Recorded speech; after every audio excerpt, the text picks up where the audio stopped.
In the shadowy world of feudal Japan, a few names whisper through history, their legends wrapped in mystery and intrigue. One of the most revered is Fujibayashi Nagato, a man whose life and legacy are woven into the very fabric of ninja lore. Today, we're pulling back the veil to uncover the story of this legendary Iga Jonin, one of the three great ninja masters. So, who was Fujibayashi Nagato? He was a leader, a Jonin, of the Iga ninja school during the tumultuous Sengoku period, a time of constant civil war in Japan. The Iga province, a remote and mountainous region, became a sanctuary for those who practiced ninjutsu. It was here, amidst dense forests and hidden valleys, that the Iga-ryu, one of the most famous ninja traditions, flourished. Fujibayashi Nagato stood at its helm, alongside Momochi Sandai-yu and the perhaps more famous Hattori Hanzo.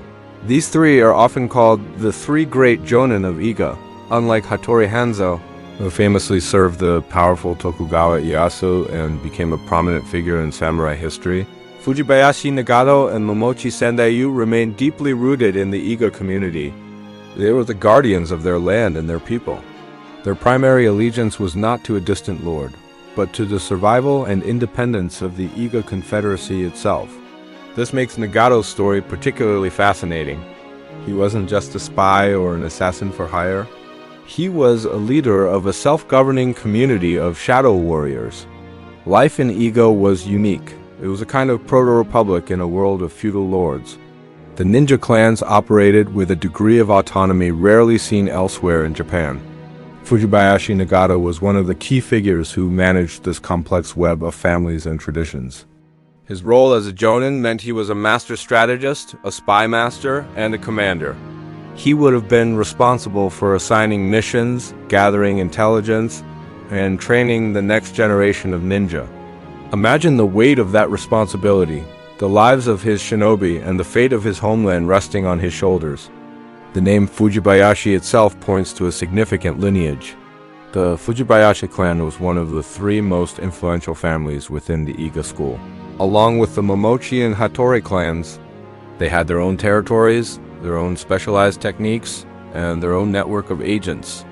Nagato, as the leader of his clan, would have commanded immense respect and authority. One of the most incredible contributions linked to the Fujibayashi clan is the Bansen-shukai. This legendary text is often called the Ninja Encyclopedia, compiled in 1676. Long after Nagato's time, it was written by one of his descendants, Fujibayashi Yasutake. The Bansen-shukai is an exhaustive collection of ninjutsu knowledge, drawing from the traditions of both Iga and the neighboring Koka school.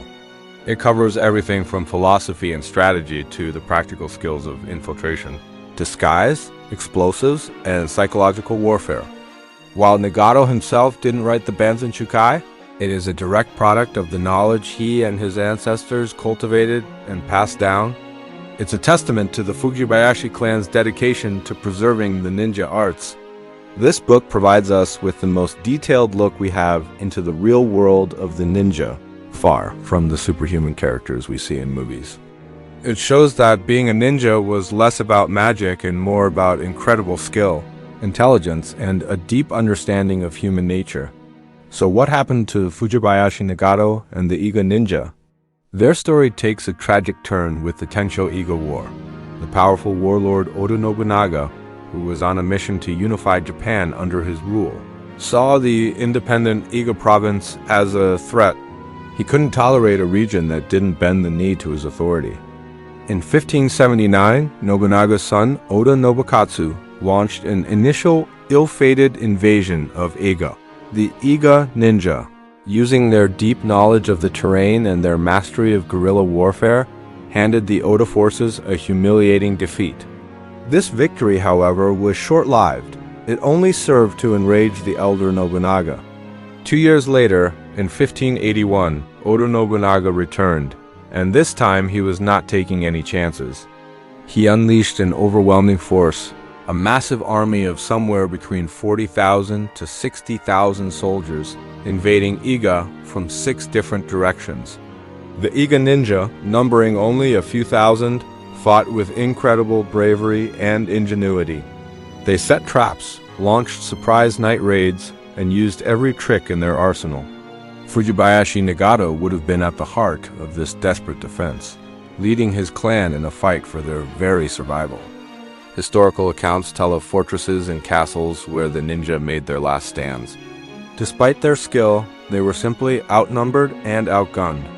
The Oda army swept through the province with fire and sword, systematically destroying the ninja strongholds and wiping out anyone who resisted. The Tensho-Iga War was a devastating blow. The Iga Confederacy was shattered, and the golden age of the Iga ninja came to a brutal end. The fate of Fujibayashi Nagato himself is lost to the mists of history. Like many ninja, he valued anonymity. There are no definitive records of his death. Some legends say he fell in battle, fighting to the last breath to defend his home. Others speculate that he, a master of escape and deception, managed to slip through the Oda lines and disappear into the shadows, living out his days in obscurity. This ambiguity is, in a way, the perfect ending for a ninja master's story. Their greatest strength was their ability to become invisible, to leave no trace.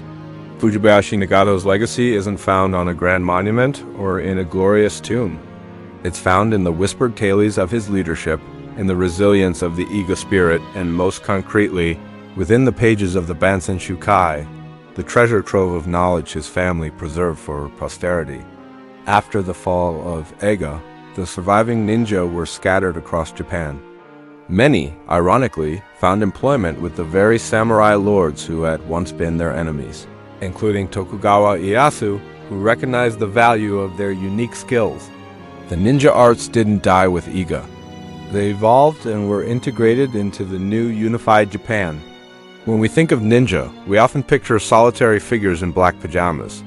But the story of Fujibayashi Nagato shows us a different picture. He was a community leader, a general, and the guardian of a unique culture. He represents the ninja not just as a warrior, but as a defender of a way of life. He fought for the freedom and independence of his people against one of the most powerful military forces of his time. Fujibayashi Nagato may not have the mainstream fame of Hattori Hanzo, but within the world of ninjutsu and Japanese history, his name is spoken with the highest reverence. He is a symbol of the true spirit of the Iga-ru, clever, resilient, fiercely independent, and ultimately shrouded in an enigma that continues to fascinate us centuries later. His legend is a powerful reminder that history's most influential figures are not always the ones who stand in the brightest spotlight, but sometimes they are the ones who master the shadows. Thank you so much for joining me on this journey into the world of the ninja. If you enjoyed this deep dive, make sure to hit that like button and subscribe. Let me know in the comments which legendary figure you'd like to see covered next. Until then, stay curious.